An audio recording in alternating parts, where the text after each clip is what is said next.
This is the Female Founder Show with host and entrepreneur Bridget Fitzpatrick, exclusively on ASBN. Hello everyone and welcome to the Female Founder Show. Today's guest is Trisha Addicks, founder and CEO of It's All Greek to Me and the author of the Rush Bible. What began as just helping a few friends prepare their daughters for sorority recruitment has grown into a company that serves families across the country and helped create an entirely new industry. Today we're talking about entrepreneurship, building trust, and what it takes to turn experience into a successful business. Trisha, welcome to the show. Thank you. Thank you so much for having me. I'm happy to be here. I would love to start from the beginning. So you are helping families. What was the moment that clicked with you when you're just helping families to the moment that you thought you could turn this into a business? So like you said, I did it for years for friends' daughters, and it was very informal, very much like, oh, hey, I'll help you with your resume or whatever. And then in 2017, I had an aha moment, and I was like, I need to do this with the real research because I wanted to make sure that I didn't miss anything and that I was giving them all the tools. That's what made me start my business. Yeah. So when you were starting the business, there was nothing else out there like that, correct? So well, there were people like who did it in Texas. There used to be a thing, and sometimes people think there still are, they would do packets, like help them put together their resumes with bows on it and send it into the sorority houses. And there were people who would do a fraction of what we do for schools like in Texas, or maybe a Memphis person would do it for Ole Miss, but there was nobody who was doing everything, taking care of everything soup to nuts from beginning to end, including working on confidence building and communication skills. That was what I created. That is huge because these girls going into college need that probably more than they need recruitment into the sorority, I'm sure, because of all that they go through their first time out away from their parents and their little bubbles, so to speak, and that is really a huge help to so many of them, I'm sure. And it's such a big transition from high school to college, and being able to navigate that is so important, and to have the skills to do that, which also translates into, you know, when you're applying for internships and jobs, you need those skills. Yeah. So I would love to talk about a little bit of the process that's involved. I'm sure you have a team now helping you. Was there a moment when you realized, okay, I can't do all of this by myself anymore, I need help? What was that moment like? So it was word of mouth for many years, obviously before I started the business, but then for I think 4 years I did it by myself, and it just got to be too much time-wise, and it's a very stressful week. And so I was working with the daughters, but then also the parents were calling me at all hours. And since I was doing any school, it was sometimes for 2 months that I was up all the time working with these clients and their parents. And so I was like, okay, I need help. Yeah. So, what do you think is the biggest pain point for these young women when they're trying to rush for a sorority? The biggest pain point, I think, is the comparison game. And their social media, they're looking at their friends on social media at other schools, or they're just looking at social media in general, and they're comparing themselves. But as we know, social media isn't a clear picture. Right. And so it's really hard to do. And during Rush itself, you know, you might hear people screaming, they're so excited, and then you didn't get asked back to a house that you want. So it's really hard to not compare. And part of the reason that you started doing this is because you actually had that experience, right? I did. I went through Rush my freshman year at the University of Georgia, and I did not get in a sorority, and I was devastated. I was in a new state, and my friends that went through Rush with me did get in a sorority, and so it was really, really hard. And that's the motivation, that's my why, that's why I do this. Yeah, nice. So that doesn't happen to other people. Very nice, yes. I'm sure you are making a lot of women very happy with that, helping them do that. So I also want to talk about, there were the packets, and people were doing this across the country, but not to the level that you're doing it, really hand-holding from getting them into the sorority to, like you said, to the confidence and all of that, that really wasn't being done before. You really are a category creator in this sense. And I know what that's like. I did that with my husband, with another company of ours, CBT News, which 13 years ago, there was nothing like it out there. So I know the difficulty of starting a business, but then starting a business that you really have to educate your clients on because they don't know it doesn't exist. Talk to us about that and what that was like. So it was really important to me that people understand when you're starting a business, first off, you have to have the passion. You have to have, like I just said, the why. If I hadn't had the why, I mean, it's a lot of work and it's daunting, but I really believe that anybody who wants to start a business, if they have a passion and an idea, there are the tools out there to research and figure out how to do it. So that's the important thing, is to do your research, in my opinion. Yeah. Was there ever a time when you felt like you wanted to quit? Multiple? Yes. I mean, like I said, it's a very emotionally charged thing. And parents, this is the first time that they don't have control over their daughter's actions and what's happening to them. And a lot of times it's the first time that they're not physically with their kids. And so with that comes a lot of angst. And that's hard to be in charge of that, basically, for their daughters. And this, I'm the person that they're turning to when they're having the stress. Right. And you probably do take somewhat of a mother role with these young women, I'm sure, too. So, and they realize that. So, like, okay, you've got this, you've got them, right? Right, exactly. No pressure, right? No, none at all. So, you were talking about social media with the girls, but you have a strong social media presence as well. Talk to us about how that's helped your business. Well, I think social media is everything now. And I do have people who, when they become our clients, they're like, well, we don't let our daughter have Instagram in our house. And I think for anything, social media is what you make of it. And you have complete control over what is on your social media. So it's a really important tool, and one that I use to make sure that people understand my motivation and understand where we're going with this. Yeah, for sure.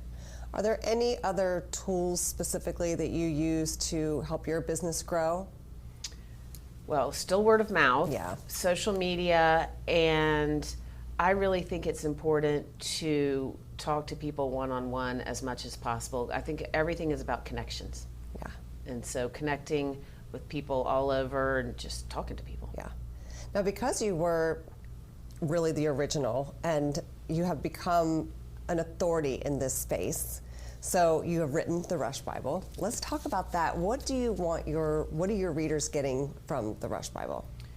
So our business is expensive. Our services are expensive. It's a lot of hours, and I want people to get what we provide to our clients for the price of a book instead of, so I want it to be available for everyone.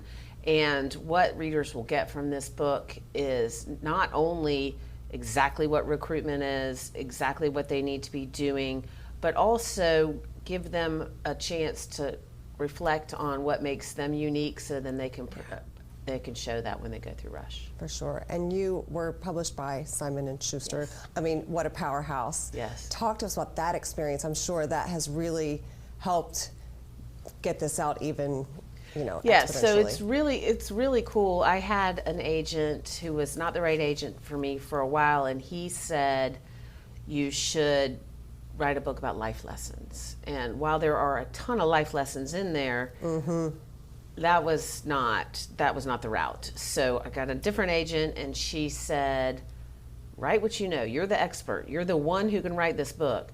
So I did that, and when she took it out to publishers, all the major publishers bid on it. It was a bidding war, it was an auction, and I think the lesson from that is, and what I tell people who also want to write books, is write what you know and stay in your lane. Don't go too broad, because like I said, there are life lessons in there, but when I leaned into what I was an expert in, that's what really resonated with these publishers. And Simon & Schuster is a dream come true. Yeah. There is just, and they've been so supportive, and they really like the book. Good. Congratulations on that, by the way. That was really exciting. I know it's turned into even more than that. You've been on Inside Edition, you've been on Fox and Friends, and so many others. Talk to us about that process and what that's been like. So it's all a learning. It's so cool to be my age and having these experiences. I'm on, I'm made cover of Wall Street Journal. All this cool stuff that's happening that I could have never imagined when I was just helping daughters go through Rush. But it's also super cool. I'm learning something every single day that, I would have never thought that this would be my world. Yeah. And now you get to spread the message of what you do to help people. Talk to us about what your team looks like. It's not just you anymore. Do you have other, do you call them coaches or counselors? So yes, I have 2 co-directors that run my company. It's all Greek to me. And then it varies based on the year, but around 28 who I call mentors. Okay, nice. Who work directly with the clients. And the mentors are between the ages of 23 and 30. And they were very active in their sororities and or Panhellenic on their councils, on their campus. So they are the ones who work directly with the clients. That's great. That is really great. I would love to talk about some other exciting news that you have coming out. And, well, it's been talked about, but you have a series coming out. I do. Talk to us about that. So that was another cool thing. Yeah. So my book was purchased, the media rights to my book were purchased, and we are doing a fiction, so it's not a reality show, based on my book and the stories that are in there. There's some really good stories, but there are also a lot of stories that aren't in the book. And yes, so Legendary Entertainment and Eva Longoria's company, Hyphenate, bought the media rights to my book, and we're working on a series. Do you have a time when that's going to be coming out? Or? I'm not sure. Okay. We're still working with finding a writer, and then we'll attach some actresses and actors. And so the timeline is just when it's right, but we're working on it actively now. Yeah. Well, congratulations. Thank you. That's really exciting. Lots of really great things going on in your world. Thank you. I would love to know if you have any advice for someone that might be thinking about starting a business.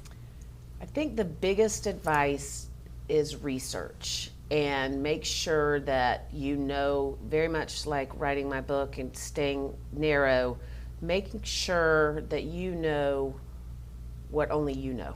And I feel like that's really important, to not go too broad with it. Yeah, that's a good message that you've mentioned twice now. So you are very passionate about that. And I agree with that. You can spread yourself so thin that the audience gets kind of watered down. So I think it's, I think sometimes you spread yourself you're good at a lot of things, not you, but just people are good at a lot of things, so they don't really know how to narrow it. And I think that was the secret to my success, and it's also really important because you can't do everything well. Yeah, right.